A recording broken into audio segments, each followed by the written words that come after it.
Hey everyone, welcome back to Corporate Decoder, the place where we peel back the corporate curtain and uncover the real story behind those official filings. Today we're looking at Athena Technology Acquisition Corp, AF2, and let's just say they're playing the long game with their deadlines this time around. This filing is all about extending time for a business combination, and honestly, it reads like a company trying to buy itself more time to find the perfect deal.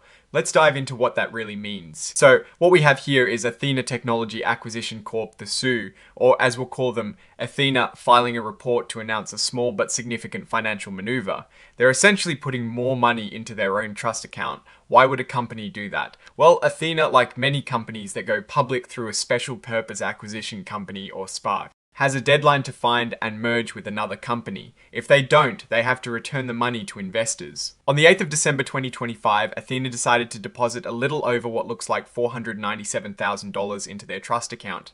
This isn't about paying bills or R&D, it is purely to give themselves more time.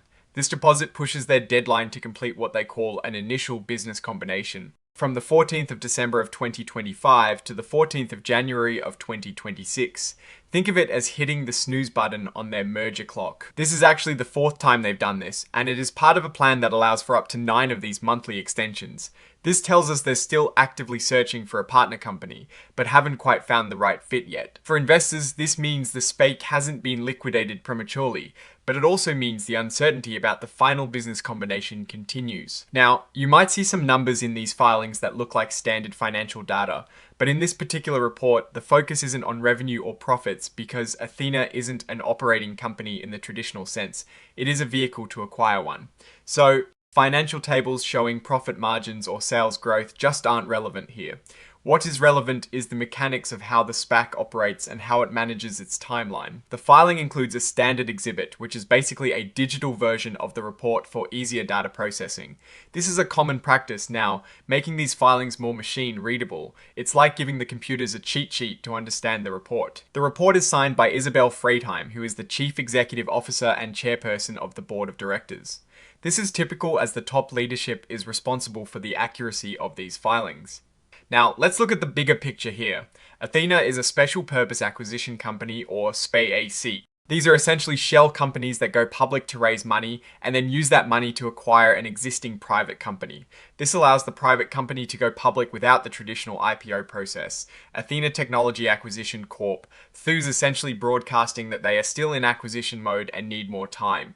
This isn't necessarily a bad thing, especially if they are being disciplined in their search. However, each extension does add a layer of uncertainty. Investors who put money into the SPAC initially are keenly watching. They want to see a solid acquisition that will create value. If no deal is announced by their final deadline, the money is typically returned. The fact that they can afford these deposits suggests they have the backing to continue the search for now. The key risk for investors in a SPAC like Athena is the uncertainty of the acquisition itself. Will they find a company that aligns with their investment thesis? Will the valuation be sensible?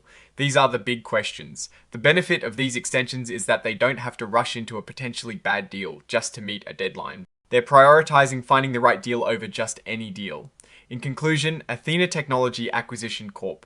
The second is using its provisions to extend its search for a business combination. This shows a commitment to finding a valuable target, but also highlights the ongoing challenge of SPACs to successfully complete their mergers. They are in a holding pattern, and the market will be waiting to see what company they eventually bring public. What is your take on SPACs and these extension strategies? Do you think Athena will find a good partner? Let us know your thoughts in the comments below. If you found this breakdown helpful, please give this video a thumbs up and subscribe to Corporate Decoder for more insights into the world of business and finance.